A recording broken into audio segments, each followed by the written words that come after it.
Assalamualaikum warahmatullahi wabarakatuh. Halo semua, perkenalkan nama saya Herdiana Suryani dengan NIM 2486206041. Di video ini, saya akan memperlihatkan simulasi pembelajaran tentang model-model pembelajaran berbasis ICT menggunakan aplikasi Classroom. Materi yang akan saya gunakan adalah untuk kelas 2 SD pada bab 5 dengan tema berteman dalam keberagaman yang subtemanya adalah kata-kata ajaib. Melalui media ini, kita bisa melaksanakan pembelajaran yang lebih menarik dan interaktif, meskipun pembelajarannya dilakukan secara daring. Simak penjelasan saya ya. Langkah pertama adalah membuka situs Classroom melalui browser di laptop. Pada kolom pencarian, ketik Classroom, lalu tekan Enter. Setelah hasilnya muncul, pilih situs yang nomor 1, kemudian klik.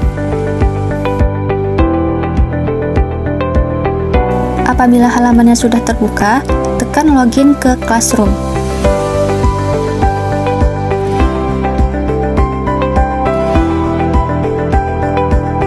Setelah berhasil masuk, login menggunakan akun Google yang kita miliki.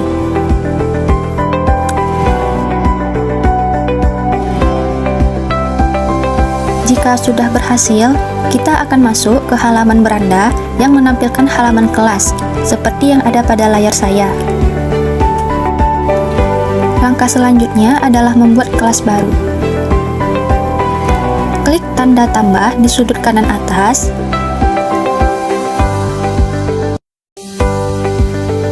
lalu pilih Buat Kelas.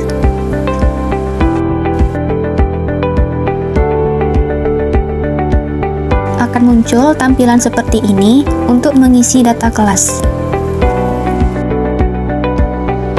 Isi bagian nama kelas, bagian, mata pelajaran, dan ruang sesuai dengan yang teman-teman butuhkan. Yang pertama, kita akan mengisi nama kelas. Di sini, saya akan buat untuk kelas 2 SD.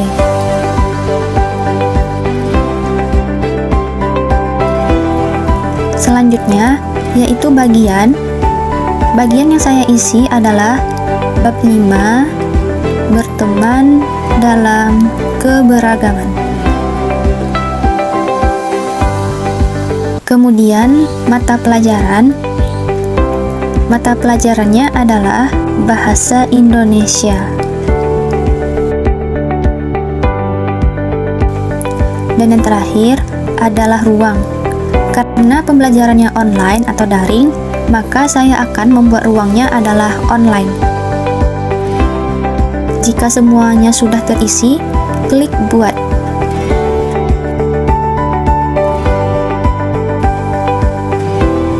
Tunggu beberapa saat. Setelah itu akan muncul tampilan kelas seperti ini. Di dalam kelas tersebut terdapat beberapa menu utama, yaitu forum, tugas kelas, anggota, dan nilai. Untuk menambahkan siswa, teman-teman bisa menggunakan kode kelas yang ini. Caranya, tekan titik 3, kemudian pilih salin link undangan kelas atau menyalin kode kelas. Nah, setelah itu teman-teman bisa membagikannya ke siswa. Selanjutnya, kita akan membuat materi dan tugas untuk siswa. Pertama, kita akan membuat tugas esai terlebih dahulu untuk siswa. Caranya, klik tugas kelas, kemudian klik tugas. Setelah diklik, akan muncul tampilan seperti ini. Kita isi judulnya terlebih dahulu.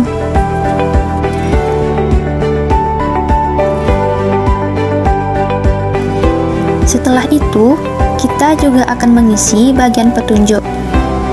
Teman-teman bisa mengisinya sesuai dengan yang kalian inginkan atau yang ingin kalian beritahu kepada siswa.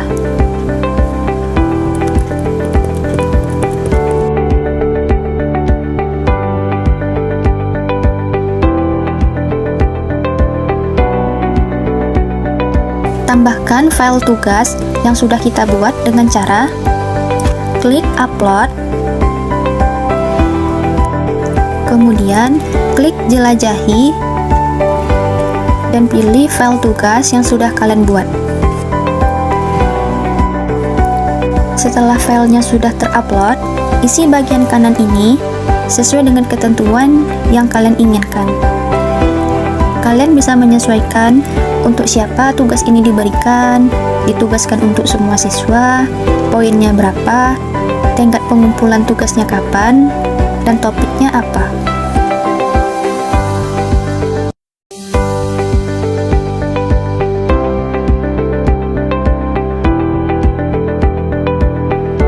Setelah semuanya sudah terisi, klik tugaskan. Selanjutnya, kita akan membuat tugas kuis. Kita klik buat, kemudian pilih tugas kuis. Sebelum pembuatan soal, kita isi judul dan petunjuknya terlebih dahulu.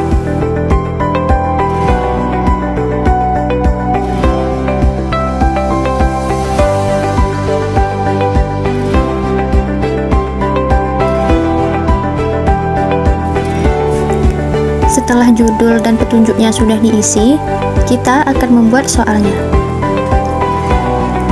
Kita klik blank quiz ini, kita akan diarahkan ke Google Formulir. Langkah pertama, kita beri judul formulirnya terlebih dahulu. Ubah pada nama blank quiz ini.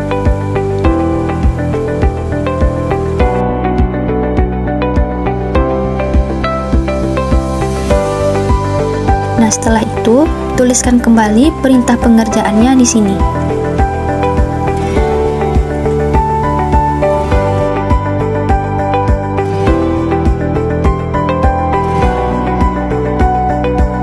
Langkah kedua, tuliskan soalnya di sini. Jika teman-teman sudah menyiapkan soalnya, bisa di-copy dan pastekan di sini.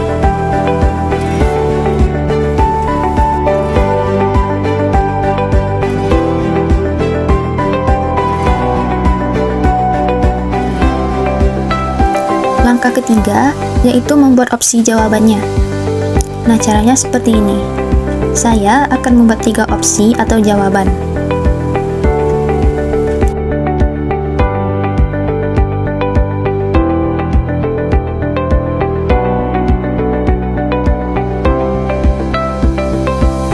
Jika teman-teman ingin menambahkan gambar pada soal dan opsi, kalian bisa menambahkannya dengan mengklik tanda gambar yang ini.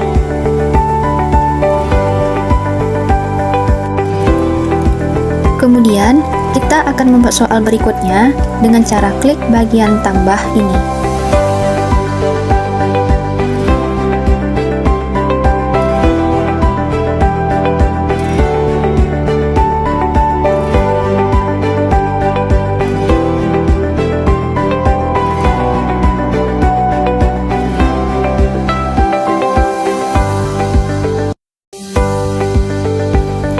Langkah berikutnya, tentukan jenis soalnya.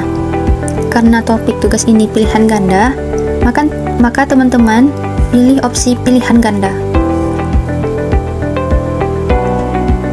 Kemudian, atur kunci jawabannya. Ini bertujuan agar pemeriksaan jawaban otomatis dilakukan oleh Google Formulir. Caranya, klik kunci jawaban, kemudian pilih jawaban yang benar. Nah, setelah itu, isi bobot poinnya. Karena saya membuat 5 soal, saya akan memberikan poin 20 untuk 1 soal. Jika sudah selesai, klik selesai dan klik wajib diisi. Teman-teman juga bisa mengacak opsi jawabannya. Ketika siswa mengerjakannya secara bersama, jawabannya berbeda. Dengan cara klik titik 3 ini, kemudian pilih acak urutan opsi.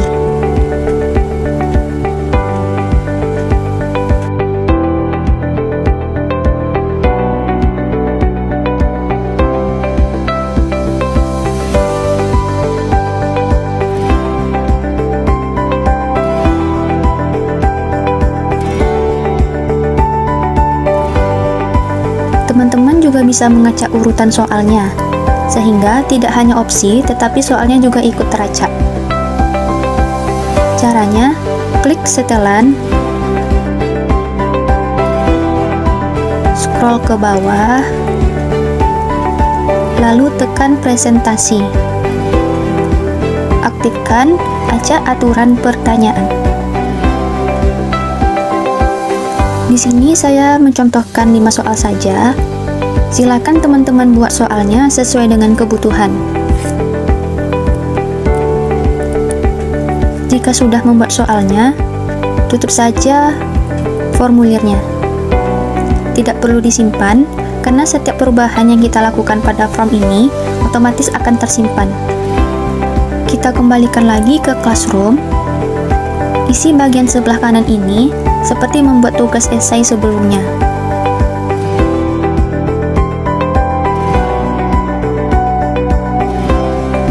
Jika semuanya sudah terisi, klik tugaskan.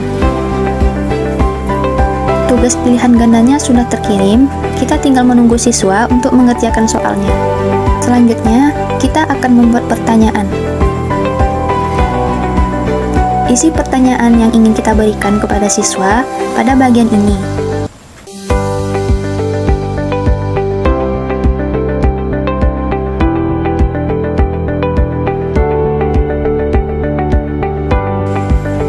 Kemudian kita atur jenis pertanyaannya.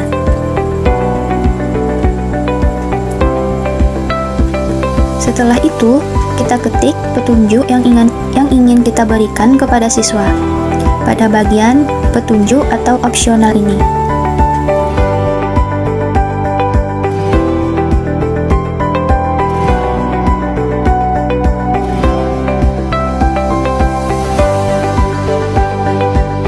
Jangan lupa untuk mengisi bagian ini seperti cara sebelumnya. Jika sudah, klik tanyakan.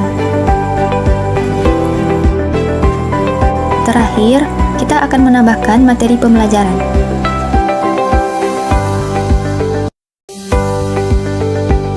Isi kolom judul dan deskripsinya terlebih dahulu. Bagian deskripsi ini opsional, boleh diisi dan boleh tidak.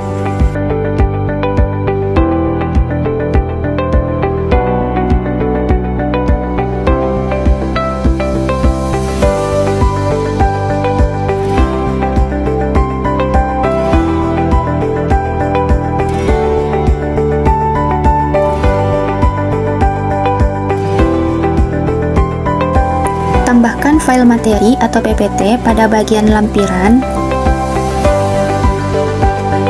Di sini saya akan menambahkan file PowerPoint dan mengunggahnya melalui Google Drive. Kemudian, pilih PPT-nya, lalu klik tambahkan, sampai filenya muncul pada bagian ini. Atur bagian ini seperti cara sebelumnya.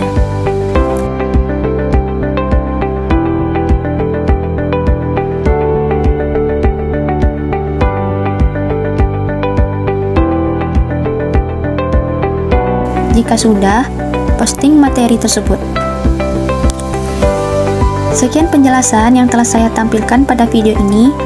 Simulasi tersebut menunjukkan bagaimana pemanfaatan aplikasi Classroom dapat mendukung proses pembelajaran daring atau online yang lebih interaktif, terstruktur, dan efisien.